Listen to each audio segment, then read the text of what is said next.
Aliyekuwa naibu rais Rigathi Gachagua alipeleka siasa za upinzani katika kaunti ya Nyandarua baada ya kutoka mazishi katika kaunti ya Laikipia. Naibu rais huyo wa zamani aliyekuwa ameambatana na viongozi mbalimbali kutoka kaunti za Nyandarua, Laikipia pamoja na Mlima Kenya kwa jumla, alizidi kumpiga vijembe Rais William Ruto na chama cha UDA kutokana na kile alichokitaja kama mauaji ya vijana wasio na hatia na vile kuharibu uchumi wa taifa. Gachagua ameendeleza siasa zake huku akiendelea kuhakikisha kwamba kuna njama za kuendeleza kampeni za chama chake cha DCP na ambacho kinaonekana kukita mizizi katika maeneo mbalimbali hususan katika Mlima Kenya. Gachagua na ambaye alikuwa anaendeleza siasa zake za makuzo kama zinavyoitwa, alielekea katika kaunti ya Laikipia na ambapo amehakikishiwa na viongozi mbalimbali kutoka kaunti hiyo kwamba watamuunga mkono katika uchaguzi mkuu ujao na mwelekeo wake ambao atautoa kwa wananchi hususan wale wa mlimani, lengo likiwa ni kuhakikisha kwamba utawala wa serikali ya chama cha UDA utakuwa ni wa msimu mmoja ama one term kama wanavyoeleza.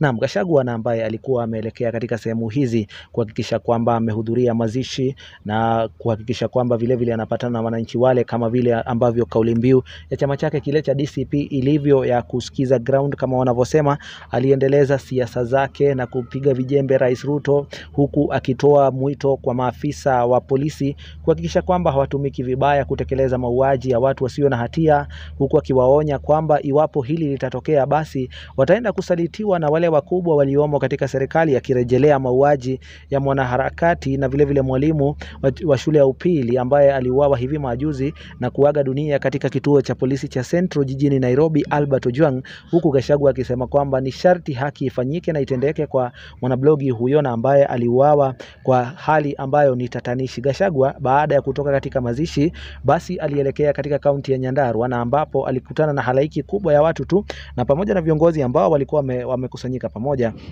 waliweza kueleza kuhusiana na azma yao kama chama cha DCP ya kusikiza Wakenya, na ni kwamba nakosa kukuwekea video zile kwa sababu mazungumzo mengi pale yanatekelezwa kwa lugha ya Kikikuyu na huenda basi wasikizaji wetu na watazamaji wengi wasiweze kuelewa lugha ile, na ndio maana basi tunakufafanulia yaliyokuwa yakitekelezwa na kuendelezwa katika mkutano huu. Miongoni mwa wale na ambao walikuwa wako pale ni wafuasi kindaki wa Rigathi Gachagua, akiwemo seneta wa kaunti ya Nyandarua ambaye ni John Methu, na ambaye Gachagua amemsifia na kusema kwamba ni kiongozi mwenye maono na ambaye ana uwezo mkubwa sana wa kuhakikisha kwamba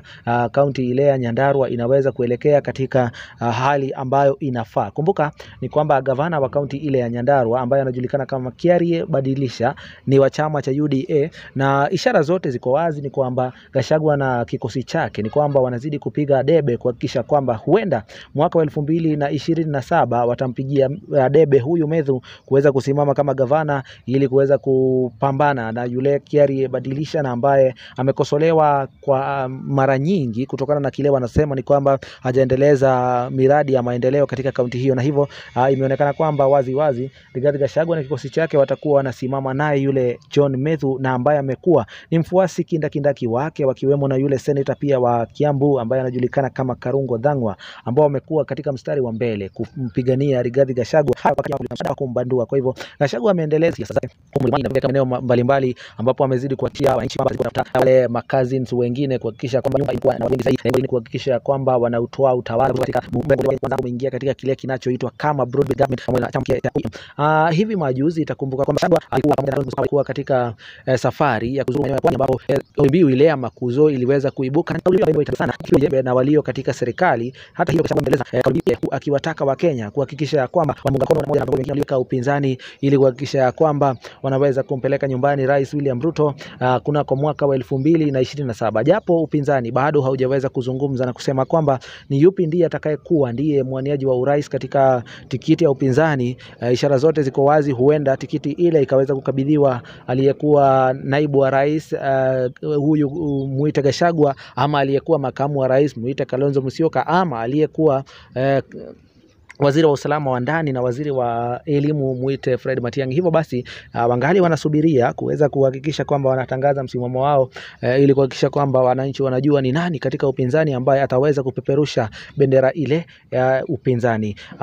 Huku haya yakiendelea, katika upande mwingine nao Fred Matiang'i na ambaye anafanya mikutano ya ndani kwa ndani katika taifa la Marekani kukutana na wananchi wanaoishi katika sehemu hizo, ni kwamba tetesi zipo kwamba wananchi wanaotokea katika maeneo ya Kisii na Nyamira na ambao wanaishi Marekani wameweza kufanya muungano ambao wanasema kwamba wanalenga kukusanya takriban kima cha shilingi bilioni kadhaa kuhakikisha ya kwamba